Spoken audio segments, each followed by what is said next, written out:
Goeiemôre geliefdes en welkom weer eens by die Afrikaanse Evangeliese Kerk in Ierland. Geliefdes, vanoggend wil ek met julle gesels oor God, die oorsaak van ons vreugde. God, die oorsaak van ons vreugde. En ons skrifgedeelte vanoggend is die 6de hoofstuk van die boek Esra. Esra hoofstuk 6. Verskoon tog. Maar voordat ons dan na die woord toe gaan, kom ons maak net eers die oor toe. Goeiemôre Hemelse Vader. Here, vanoggend wil ons sê, ons harte juig. Ons harte juig, want ons het 'n God wat ook ons Vader is. Ons het 'n God wat sy seun gestuur het om ons vry te maak. Here, en vanoggend vra ek dat U ons uit U woord uit sal leer hoekom U die oorsaak van ons vreugde is en moet wees. Lei ons, Here. Here, en ek vra dat U elkeen wat luister sal seën, Here, hulle ore oop te maak om die woord te hoor, hulle verstand te om die boodskap te verstaan en hulle harte om dit te bewaar. Lei elkeen van ons, Here, om U ons vreugde te maak. Here, en ek vra weer eens dat U my ook sal seën deur my lippe aan te raak. En ek wil vra, spreek deur my, Here. In Jesus naam. Amen. Geliefdes,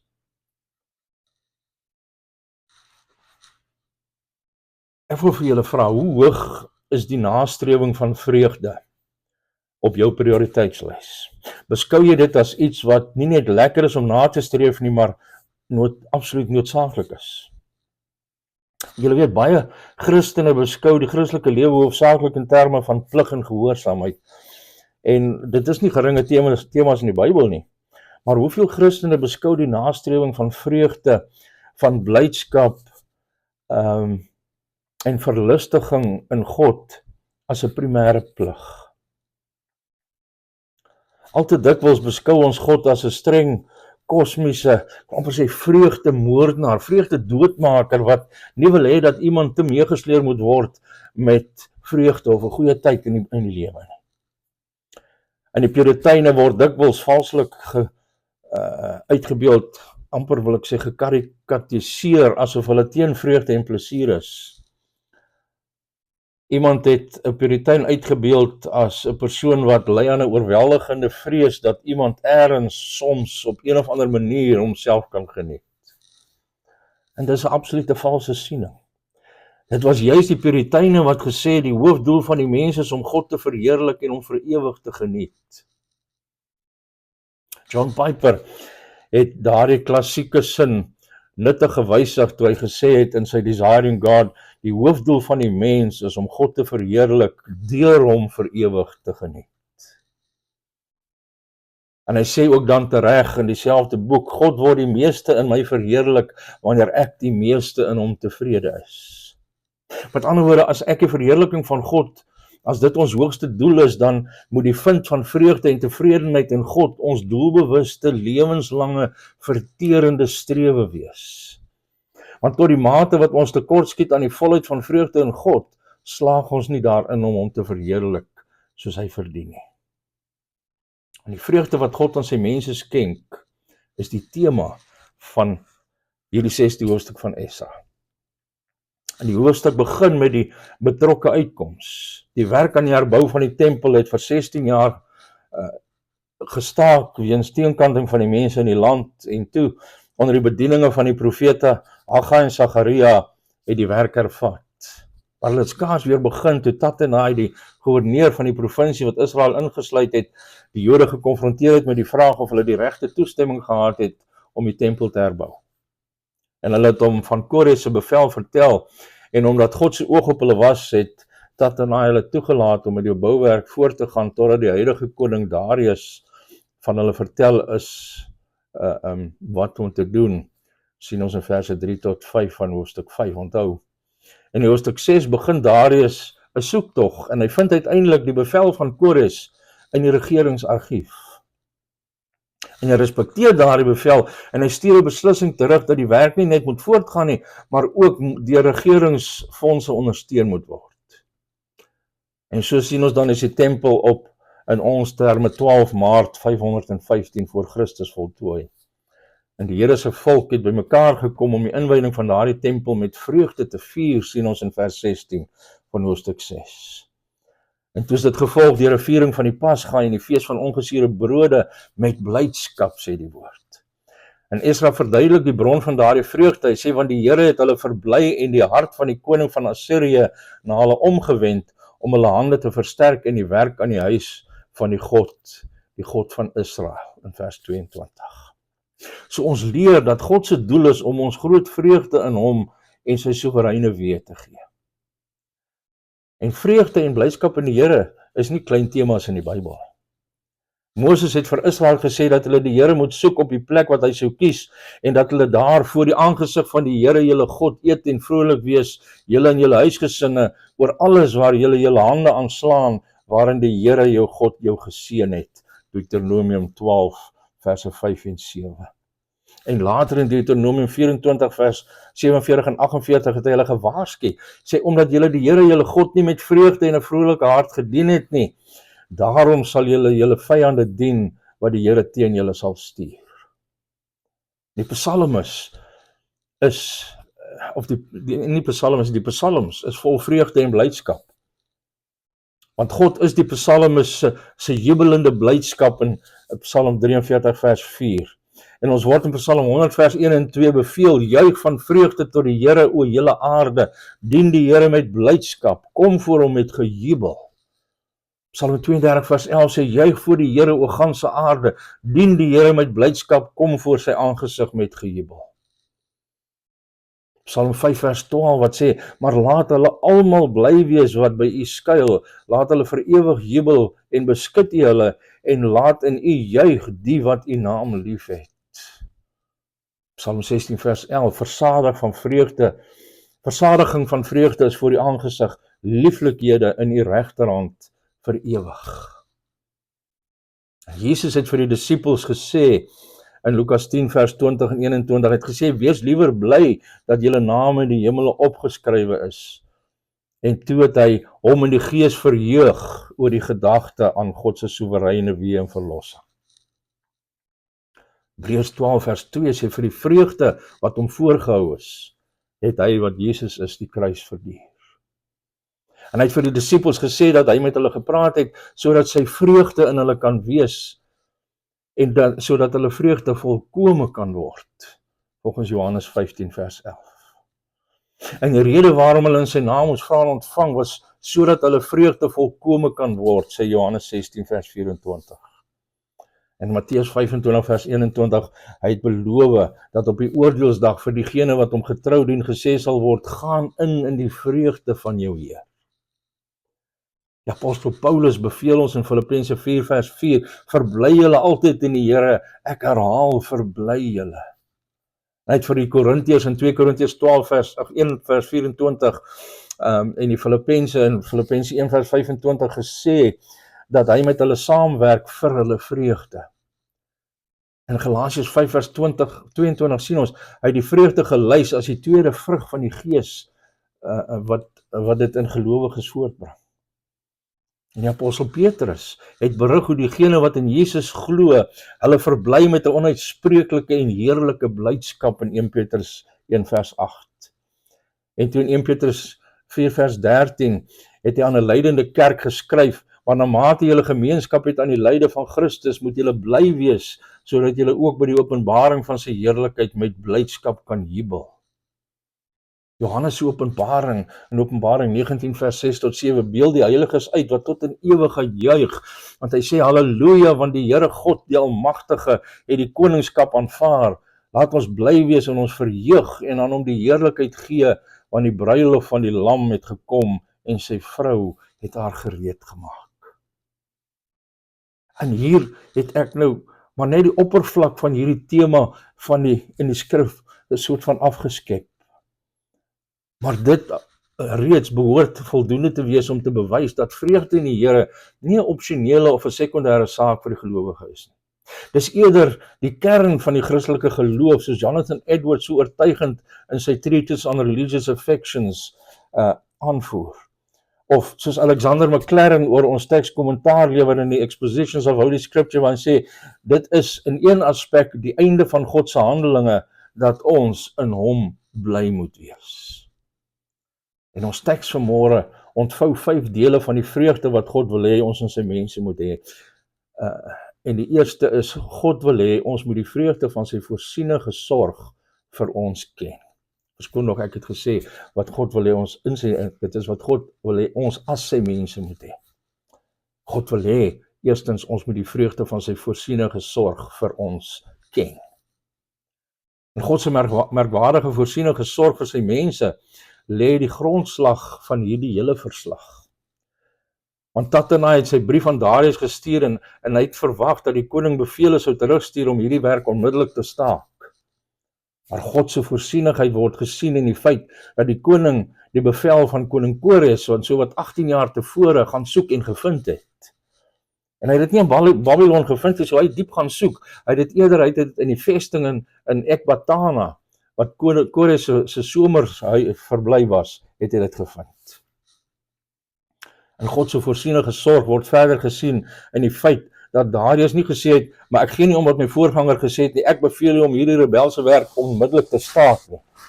Inteendeel, hy het nie net vir Tattenai gesê om van die projek weg te bly in vers 6 nie, maar hy het ook om vir beveel om die projek uit sy belastinginkomste te befonds in verse 8 tot 9. En om 'n bietjie motivering by te voeg, het hy bepaal dat enige iemand wat sy bevel oortree aan 'n balk wat uit sy eie huis getrek moes word, gespyker moes word, en die huis moes 'n puinhoop gemaak word. En hy het die wens bygevoeg dat die God wat sy naam daar laat woon het, enige koning of volk wat probeer het om hierdie huis van God te vernietig, sou omverwerp.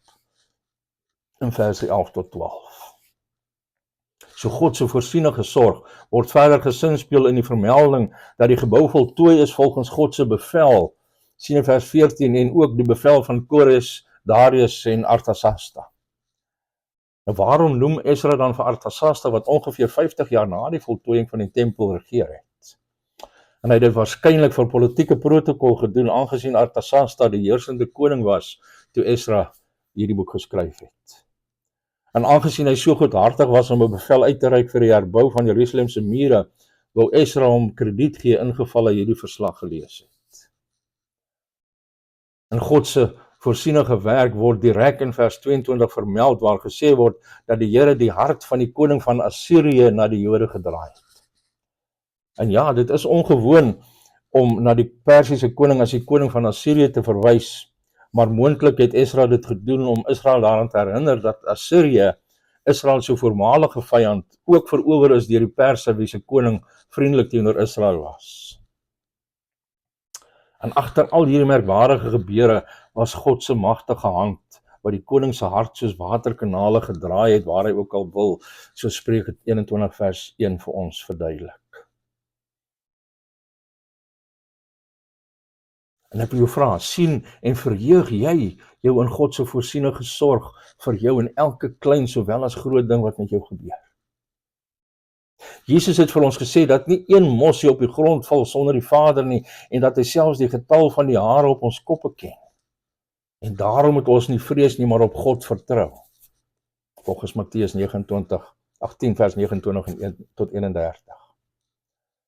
En aangesien ons die lewende stene is waarmee Jesus nou sy tempel, die kerk, bou, kan ons verseker weet en verseker wees dat hy alle dinge tot ons uiteindelike bes wil orden. Hy sal sy uitverkore volk nie verwerp of vergeet nie. En dan tweedens, God wil hê ons moet die vreugde van sy voorsiening vir ons ken. Tattenai en sy kollegas het nie die koning se bevel om die herbou van die tempel uit sy belastinginkomste te befonds pligsgetrou uitgevoer, omdat hulle gedink het dit was 'n goeie idee nie. Hulle het dit met alle ywer gedoen, want hulle het nie wou nie graag die alternatief beleef om aan 'n balk van hulle huise genaal te word nie. God het die bevel van 'n heidense koning gebruik om die materiaal vir die tempel en selfs die diere en die ander items vir die offerandes te voorsien, sien ons in vers 9. En soos die Engelse sal sê, koning Darius het probeer, he tried to cover all his bases, hy probeer om al sy basisse te dek, die plaaslike mense namens hom en sy seuns tot hulle gode te laat bid, sien ons in vers 10. Maar God het die koning se godsdienstige bygelowe gebruik om vir sy volk te sorg. En die Here gebruik nie gewoonlik heidense regerings as die hulpbron van materiële ondersteuning vir sy kerk nie, maar hoe hy ook al voorsien, of dit nou deur die belastingverligting is wat regerings as liefdesorganisasies sonder winsoogmerk ontvang vir kerke gee, of deur die vrygewige gawes van die Here se volk, God is steeds die een wat vir sy kerk voorsien, terwyl ons op hom wag deur geloof en gebed. En wanneer ons God se voorsiening sien, dan behoort ons met vreugde gevul te word. 2 Korintiërs 8 en 9 sien ons daar, dat Paulus oorloop van vreugde in die Here oor die vrygewige gawe van die Macedoniërs vir die arm Christen in Jerusalem. En hy wys daarop hoe ons vrygewige gawes nie net in die behoeftes van ander voorsien nie, maar ook oorloop deur baie dankseggings aan God, wat daartoe lei dat God verheerlik word. Sien dit veral in 2 Korintiërs 9 vers 12 tot 13. En ons moet ons daagliks verheug, nie net in hoe God vir die werk van sy kerk voorsien nie, maar ook in hoe hy in ons persoonlike behoeftes voorsien. Die liedjeskrywer Wendell Lovelace het vertel van 'n 64-jarige vrou wat vir meer as 16 jaar aan haar bed gekluister was. En sy was in konstante pyn en sy kon nie haar ledemate beweeg nie. En tog was sy een van die dankbaarste mense wat Lovelace nog ooit ontmoet het. Sy was verheug dat God haar 'n groot seën nagelaat het. Hierdie seën was die gebruik van haar regterduim. Haar ander hand was styf en heeltemal nutteloos. Maar met 'n tweetand vurk wat aan 'n stok aan haar duim vasgemaak was, kon sy haar bril opsit, sy kon haarself voed, sy kon haar tee deur 'n buis drink en die bladsye van 'n groot Bybel omblaai. En alhoewel dit groot moeite geverg het, was alles wat sy gedoen het met die gebruik van net een duim. En sy het eendag vir 'n besoeker gesê, ek het soveel om voor dankbaar te wees. En toe sy gevra is, hoekom, het sy geantwoord, nou dat my sondes vergewe is, kan ek agteroor lê en daagliks drink in die groot liefde van Jesus, my verlosser. En op die vraag of sy soms moedeloos geword het sy geantwoord, ek is heeltemal tevrede om hier te lê, solank die Here my in hierdie wêreld hou, en ek is ook gereed om te vertrek, wanneer hy my roep. En hierdie stukkie kom uit die Ons Daaglikse Brood van Mei 1993. Want hierdie vrou het die vreugde van God se voorsiening geken. En derdens, God wil hê ons moet die vreugde van produktiwiteit in ons diens vir hom ken. Te sien hierdie tempel was uiteindelik voltooi ongeveer 20 jaar nadat die fondament gelê is en net meer as 4 jaar nadat die herbouery weer in alle erns begin het onder die bediening van Haggai en Sagaria. En daar's verskillende sienings oor die afmetings wat ons in vers 3 gegee word, want hierdie afmetings op die oog af lyk dit asof dit die van Salomo se tempel oorskry, wat 20 L breed, 60 L lank en 30 L hoog was. Maar as hierdie tempel groter was, dan is dit moeilik om die teleurstelling van die ou mense te verduidelik toe die fondament gelê is, wat ons terug in hoofstuk 3 vers 12 ons gesien het. Maar aangesien die lengte nie hier vermeld word nie, dan dink sommige dat die oorspronklike teks dalk 'n bietjie verdraai is en ander stel voor dat hierdie groter afmetings die buitegrense was wat Kores sou ondersteun, maar die werklike gebou was baie kleiner wat gelei het tot die teleurstelling van sommige van die ouer Jode. Maar dit maak nie regtig saak nie, want wat ook al die oplossing is, die tempel was voltooi en die mense was verheug oor die toewyding daarvan, sien ons in verse 15 en 16. En terwyl ons kan en behoort te juig oor die voltooiing van 'n bouprojek, behoort ons baie groter vreugde te vind wanneer ons sien hoe die Here ons gebruik in die bou van sy geestelike tempel, die kerk. Daar's groot vreugde in die hemel wanneer 'n sondaar berou het, sê Lukas 15 vers 7 en weer vers 10 vir ons.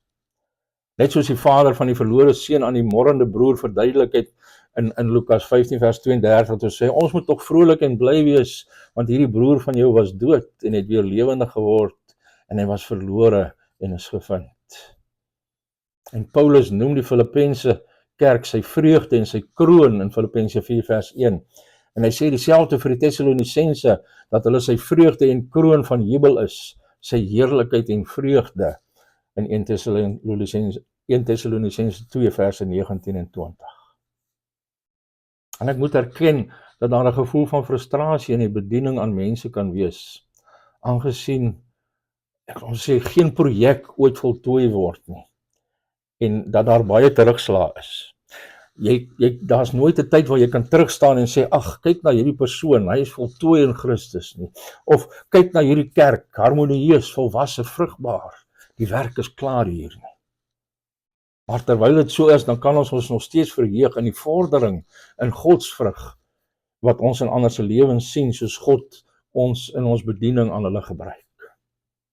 Ons kan ons verheug in die feit dat ons werk in die Here nooit te vergeefs is nie, soos 1 Korintiërs 15 vers 58 sê. In Johannes 15 vers 8 en vers 11 sien ons wanneer ons God verheerlik deur baie vrug te dra, sal ons vreugde volkome wees. En dus wil God hê dat ons die vreugde van sy voorsienige sorg vir ons moet ken, die vreugde van sy voorsiening vir ons, die vreugde van produktiwiteit in ons diens vir hom moet ken. En dan vierdens, God wil hê dat ons die vreugde moet ken om hom gesamentlik te prys. Want ons sien toe die tempel voltooi was, het die mense by mekaar gekom en die inwyding van hierdie huis van God met vreugde gevier in vers 16. En hulle offerhandes was nie naaste by op die groot skaal van Salomo se inwyding wat ons in 1 Konings 8 vers 63 sien nie. Maar dit was 'n opregte offer wat hulle gehad het. En dan gaan die sondoffer meer, merk Derek Kidner in sy Ezra en Nehemiah Tyndale Old Testament commentaries op. Hy sê, dit was 'n belydenis van mislukking, maar ook van geloof. Daar was steeds versoening en steeds die verbond met die hele volk, want dit was die implikasie van die 12 offers. En die aanstelling van die priesters en die leviete in hulle afdelings en ordes, volgens vers 18, toon hulle voortdurende toewyding om God te aanbid. En hulle viering van die Pasga was 'n viering van God se genadige verlossing, en het onthou hoe hy hulle uit slawerny uit Egipte verlos het. En die fees van die ongesuurde brode, wat onmiddellik daarop gevolg het die heilige gemeenskap van 'n verloste volk met hulle God gesimboliseer. En vir ons wat word hierdie feeste gekonsolideer in die nagmaal, waar ons onthou dat Christus ons Pasga vir ons geoffer is. 1 Korintiërs 5 vers 8 sê tereg, laat ons dan die fees vier, nie met die ou suurdeeg of met die suurdeeg van ondeug en boosheid nie, maar met die ongesuurde brode van reinheid en waarheid.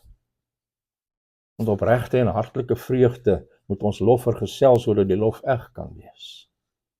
En C.S. Lewis het gesê dat toe hy in God begin glo het hy nie die eise in die psalms kon verstaan dat ons God moet prys nie.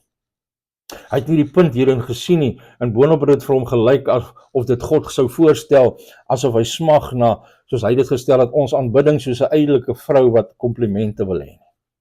En dan gaan hy voort om te wys waarom hy verkeerd was. Hy sê, maar die mees voor die hand liggende feit oor lof, of dit nou van God of enigiets is, het my vreemd genoeg ontgaan. Ek het nog nooit opgemerk dat alle genot spontaan oorloop in lof nie. Die wêreld weergalm van lof, geliefdes van wat hulle minnaresse prys, lesers wat hulle gunsteling digter is, stappers wat die platteland prys, spelers wat hulle gunsteling spel prys. En dan sê my hele meer algemene probleem oor die lof van God het afgehang van my absurde ontkenning aan ons, wat die uiters waardevolle betref, van wat ons graag doen, wat ons inderdaad nie kan help om te doen nie, van alles anders wat ons waardeer.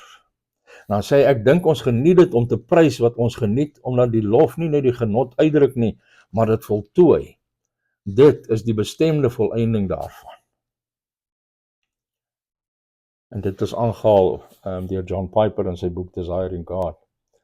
En dan John Piper wat Lewis dan nou aangehaal het en hom erken, dat hy vir Piper gehelp het om hierdie duidelikheid oor hierdie saak te kry, voeg dan by en dan sê hy, om vreugde in God na te streef en God te prys, is nie afsonderlike dade nie. Lofprysing druk nie net die genot uit nie, maar voltooi dit. Aanbidding word nie by vreugde gevoeg nie, en vreugde is nie die neuweproduk van aanbidding nie. Aanbidding is die waardering van God, en wanneer hierdie waardering intens is dit vreugde in God. Daarom is die essensie van aanbidding vreugde in God, wat sy alles bevredigende waarde vertoon. Spontane lofprysing is goed wanneer jy alleen is, maar is soveel beter wanneer jy die ervaring met ander deel. Ek het al op skouspelagtige plekke met asemrowende uitsigte gestaan en gesit. En ek het dit geniet. Maar ek sou dit soveel meer geniet het as daar iemand was om dit mee te deel. Iemand wat jy ken en lief het. En dis dieselfde met aanbidding. Dis wonderlik om die skoonheid van die Here in jou privaat oordenkings te geniet, maar is beter om saam met ander te sing en om gesamentlik te prys. En dan laastens, God wil hê ons moet die vreugde van reinheid en gehoorsaamheid aan hom ken. Daar word gesê dat Israel die tempel herbou het op die bevel van God in vers 14. En hulle het hulle aanbidding georganiseer volgens die voorskrif van die boek van Moses, sien ons in vers 18. En verder word gesê dat in vers 20 die priesters en die leviete het hulle soos een man gereinig. Hulle almal was rein. Want nie net die teruggekeerde ballinge nie, maar ook almal wat hulle afgesonder het van die onreinheid van die nasies van die land, sê vers 21, het saamgespan om saam met hulle die Here, die God van Israel te soek, deur die Pasga te vier. Vir ware vreugde in ons aanbidding, moet daar heiligheid in ons lewens wees. Ons moet onsself afsonder van die onreinheid van die nasies. Dis skynheiligheid wat die Here laat haat, as ons die hele week soos die nasies leef, en dan 'n vrome front wil voordoen en voorhou, deur om op 'n Sondag te aanbid. In teenstelling met die algemene opvatting, beroof reinheid van lewe en gehoorsaamheid aan God ons nie van vreugde nie. Reinheid en gehoorsaamheid is die kern van ons van ware vreugde. Ja, sonde gee kortstondige plesier, maar dit los blywende letsels en pyn. Gehoorsaamheid mag dalk op die oomblik of aan die begin moeilik wees, maar Hebreërs 12 vers 11 sê dit lewer die vredevolle vrug van geregtigheid op die einde. En ten slotte, C.S. Lewis het gesê die uiteindelike doel van God in al sy werk is om vreugde te vermeerder. En dan maak hy die radikale voorstel dat die gedagte dat dit sleg is om ons eie goed te begeer en dit te geniet, nie deel van die Christelike geloof is nie. En hy verduidelik, hy sê, inderdaad, as ons die onbeskaamde beloftes van beloning en die verbuisterende aard van die belonings wat in die evangelies beloof word in ag neem, wil dit voorkom asof ons Here ons begeertes nie te sterk vind nie, maar te swak. Ons is halfhartige wesens wat rondspeel met drank en seks en ambisie wanneer oneindige vreugde ons aangebied word. Soos 'n onkundige kind wat wil aanhou modderpastye in 'n krot buurt maak, omdat hy nie kan dink wat bedoel word met die aanbod van 'n vakansie by die see nie. Ons word heeltemal te maklik tevrede gestel. En Lewis het gesê wat John Piper so duidelik verkondig, dat God self die bron van oneindige vreugde is en dat ons vreugde in hom met ons hele hart moet nastreef. So, ek vra jou, soos ek myself afvra, hoe hoog is die nastrewing van vreugde op jou prioriteitslys? God se doel is om ons groot vreugde in hom en sy soewereine weë te gee. En slegs wanneer ons ware vreugde in God het, sal ons hom verheerlik, soos wat ons behoort. Amen. Kom ons maak die oop toe. Here, baie dankie, Here, dat ons weet, dat ons kan sien en kan weet, dat ons vreugde in U en in U alleen lê. Here, en ons vra dat U ons sal lei, dat ons rug sal draai op die kortstondige genot wat die wêreld ons kan bied. En dat ons sal draai na die ewige vreugde wat ons in U kan geniet. Ons vra dit in Jesus naam alleen. Amen. Geliefdes, dankie dat julle na hierdie woord geluister het. Mag hierdie woord vir julle tot groot vreugde wees. Mag julle hiervandaan vorentoe gaan en mag julle God ten volle geniet. Mag julle vreugde in die Here wees. En dan wens ek julle elkeen 'n wonderlike Christusgevulde dag en 'n Christusgevulde week toe. En as dit die Here se wil is, dan kom ons volgende Sondag weer rondom sy woord bymekaar om verder uit hierdie boek van Esra te leer. Maar tot dan, mag die genade van God met julle wees. Mag God self met julle wees en mag God julle seën. Shalom.